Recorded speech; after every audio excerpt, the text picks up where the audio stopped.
Welcome back to a 55 video in which I'm gonna have to get mad because now how am I gonna reach tools? I literally have to climb a ladder now.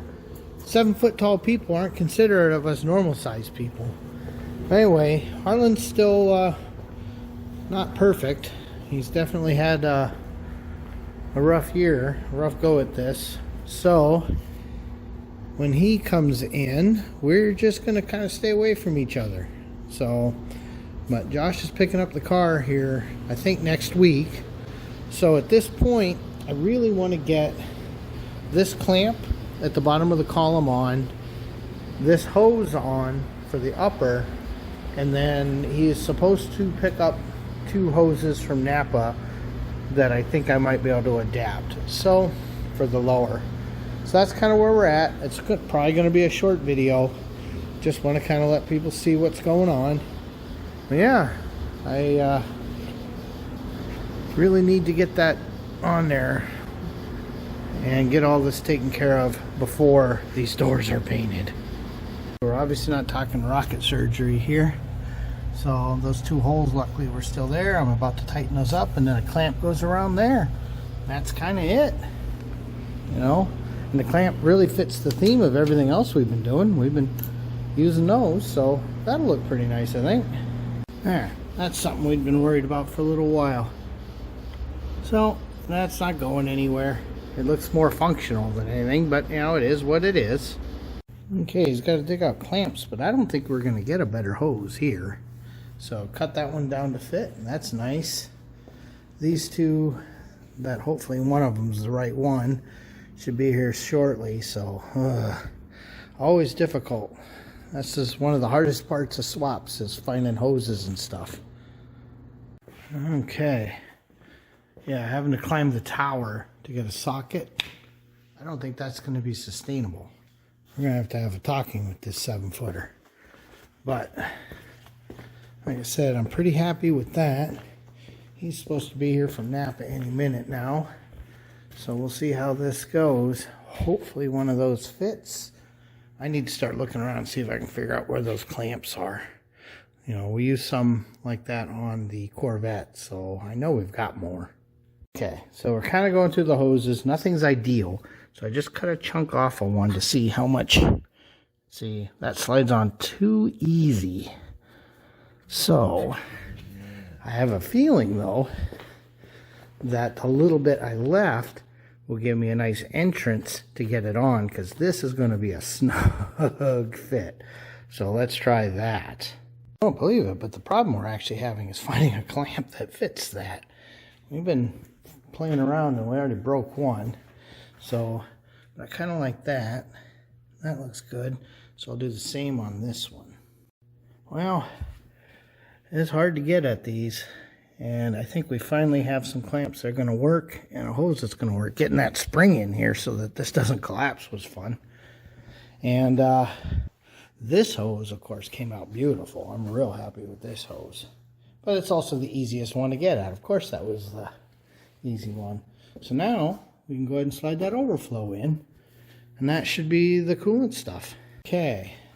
And now that we see where this actually goes relative to everything, I think we'll just do a hose from the bottom around to right in here-ish, and then make a nice hard line. So this will probably come out and then be a hard line going down to it with a nipple. So we'll just have to play with fittings and see what we like. But that we can do when there's a hood on the car.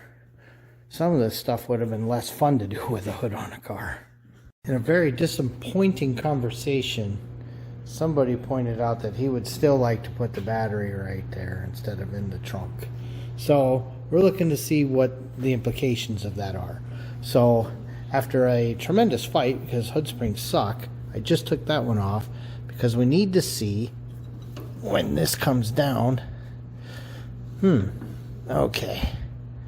Where it goes, which was a thing we wanted to know anyway, because we had talked about maybe mounting stuff here, and so it actually isn't as bad as I thought. Boy, I bet that spring is under a lot of tension. Look how long that gets. Look how short it is here. Let me grab that. Holy cow. This is like a garage door spring. This is worse than a Camaro spring. Holy cow, look how much longer that has to get. Boy, if that lets go, that hurts. Man. So, yeah, so that's not going to be too bad, as we're thinking about maybe seeing if we can move this over here, because then the battery tray would be right there. So, we'll take a look. Okay, this is probably where we're going. So we're going to take our old bracket, cut it, well, you can't see my hand, so cut it here, add another hole, pop them right on that inner fender. It's about as good a spot as we're going to get.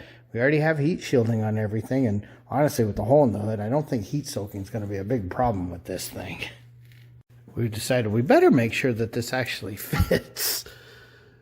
So, here, give me the hoses here. Okay, is that against the thing? Yeah. Wow, that's so snug. We'll probably cut a relief in here to go around the hose so it's not pinched, but there's no reason that this wouldn't work. It's not ideal, it's not our favorite, but we do what we gotta do. Okay, after a couple of minutes, we got her cut down, got a couple holes in the fender. Well, let's go throw her on. Okay, for better or for worse, now ignore these. We're gonna have to cut them down and put different ends on to get the direction. And I'm not sure that where this is actually going to wind up yet. It may wind up sliding underneath here and going around. But what we want is all the systems sealed off before this goes to get the hood done. So because there's going to be dust, there's going to be nastiness. Kind of like thinking about having this shrink wrapped, you know, just to keep stuff, you know, body work is messy. Not a lot you can do about that. But at least now the cooling system is capped off and the fuel system is capped off. So we're not going to get a bunch of crap in those. Like I said, this is not permanent, although it's also not under any stress. And as much as we hate doing it, this awesome solution here may not happen here. This may have to change. That may have to loop out and back down. We'll see. We'll see how that goes. The battery tray is probably going to have to sit lower than we think it is. We're definitely going to look too and see what there is out there for shorter batteries. But just kind of trying to fit that tray in where it would go with the small block. It's a snug fit, and you can see on that hose where it was hitting that hose. And we definitely don't want that pinched. So, but if we can, we still would like to keep that hose. That's awesome. It solves a lot of problems for us. These will be tidier. Don't worry about that. This is nicely, solidly mounted. I'll continue moving this return line a little bit over here. You can see it's closer to the header than it used to be, but I'll keep fighting that fight. That's easy enough.